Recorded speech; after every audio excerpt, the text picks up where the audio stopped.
এই উহুদ পাহাড়ের এই ছোট্ট টিলায় আমি দাঁড়িয়ে কথা বলছি। আল্লাহ সুবহানাহু ওয়া তাআলা প্রায় ৬৫০০-এর মতো পাহাড় সৃষ্টি করেছেন। তার মধ্যে একটি অন্যতম পাহাড় হচ্ছে এই মদিনা মুনাওয়ারার বিখ্যাত পাহাড় জাবালে উহুদ। উহুদ শব্দের অর্থ হলো এক বা একক। যেহেতু এই পাহাড়টি অন্যান্য সকল পাহাড় থেকে একটু ভিন্ন, একটু আলাদা, এই জন্য এই পাহাড়টিকে বলা হয় উহুদের পাহাড়। এর দৈর্ঘ্য হচ্ছে প্রায় ৯.৫ কিলোমিটার। বৈজ্ঞানিকগণ বলেছেন এবং যারা ভূতত্ত্ববিদ তারা বলেছেন উহুদ পাহাড়ের নিচে পুরোটাই আল্লাহ তাআলা স্বর্ণ বানিয়ে দিয়েছিলেন। এই উহুদের পাহাড়ে, এই পাহাড়েই প্যারা নবী সাল্লাল্লাহু আলাইহি ওয়াসাল্লামের দান মোবারক শহীদ হয়েছিল। রাসূল আরবি সাল্লাল্লাহু আলাইহি সাল্লামকে যখন দুষ্ট দুরাচার কাফির মুশরিকরা যখন মারার জন্য পরিকল্পনা করছিল, যখন তীর ছুটছিল, সাহাবায়ে কেরাম চতুর্দিকে নবীজিকে ঘিরে রেখেছিলেন। নবীজি তখন একটু বিশ্রামের জন্য যে পাহাড়ে তিনি পাথরের উপর তিনি একটু মাথা দেওয়ার জন্য চেষ্টা করেছেন, বসেছিলেন, তিনি মাথাটা একটু লেলিয়ে দিয়েছিলেন, একটু দুলে দিয়েছিলেন। সেই পাথর সেদিন বালিশের মতো নরম হয়েছিল, তুলার মতো নরম হয়ে নবী পাক সাল্লাল্লাহু আলাইহি ওয়াসাল্লামকে আরাম দিয়েছিল সেই উহুদের পাহাড়। শুধু দর্শক শ্রোতা, রাসূল আরবি সাল্লাল্লাহু আলাইহি ওয়াসাল্লাম এই উহুদ পাহাড় সম্পর্কে বলেছেন, ইন্না হাজাল জাবাল, এই সেই পাহাড়, জাবাল উহুদিন ইউহিব্বুনা ওয়া নুহিব্বুহু, উহুদ পাহাড় আমাকে ভালোবাসে, আমি নবী উহুদ পাহাড়কে ভালোবাসি। আল্লাহর হাবিব সাল্লাল্লাহু আলাইহি ওয়াসাল্লাম তিনি উহুদ পাহাড়কে ভালোবাসতেন। সাহাবীরাও উহুদ পাহাড়কে ভালোবাসতেন। নবীজি ভালোবাসা স্থাপন করেছিলেন উহুদ পাহাড়ের সাথে। সায়েন্টিস্ট যারা, বৈজ্ঞানিকরা তারা বলেছে যে উহুদ পাহাড়, এই উহুদ পাহাড়কে নবী ভালোবাসে, নবী উহুদ পাহাড়কে ভালোবাসে, তার প্রমাণ কি? ওরা স্যাটেলাইট ফিট করে দেখলো, সত্যি উহুদ পাহাড়ের গায়ের উপরে লেখা আছে আমার নবীজি সাল্লাল্লাহু আলাইহি সাল্লামের নামটি সেই পাহাড়ের গায়ে লেখা আছে। সম্মানিত দর্শক শ্রোতা, এই সেই পাহাড়টি আপনারা দেখতে পাচ্ছেন। এই যে পাহাড়, পাহাড়ের যে এই অংশটুকু, এই অংশটুকু ছিল কাফেররা এখানে অবস্থান করেছিল, আর মুসলমানরা অবস্থান করেছিল এই দিকে। এই উহুদ পাহাড় আপনারা দেখতে পাচ্ছেন। এখানে একটি মসজিদ দেখতে পাচ্ছেন। এই মসজিদটি গত কয়েক বছর আগে এটি নির্মাণ করা হয়েছে। এই মসজিদটি নির্মাণের সময় রক্ত প্রবাহিত হয়েছিল।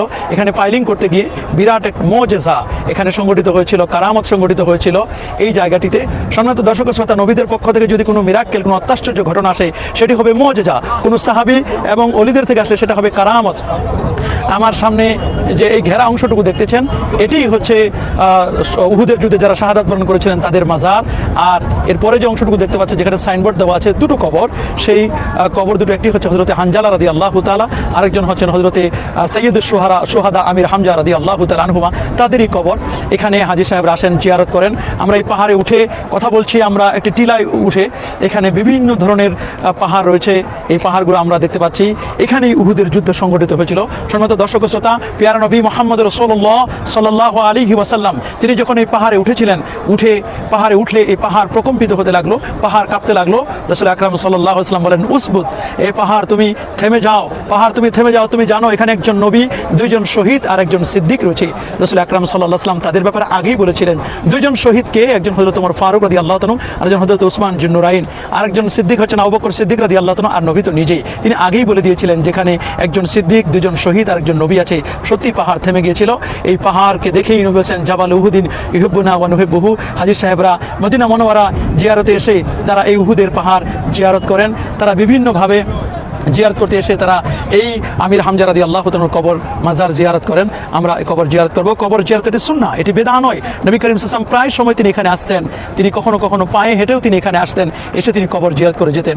আবারও প্রমাণিত হলো যে কবর জিয়ারত সুন্নাহ। কবরের কাছে গিয়ে সিজদা করব না, কবরের কাছে গিয়ে কবরওয়ালার কাছে চাইব না, কবরওয়ালাকে উসিলা দিয়ে আল্লাহর কাছে চাইব।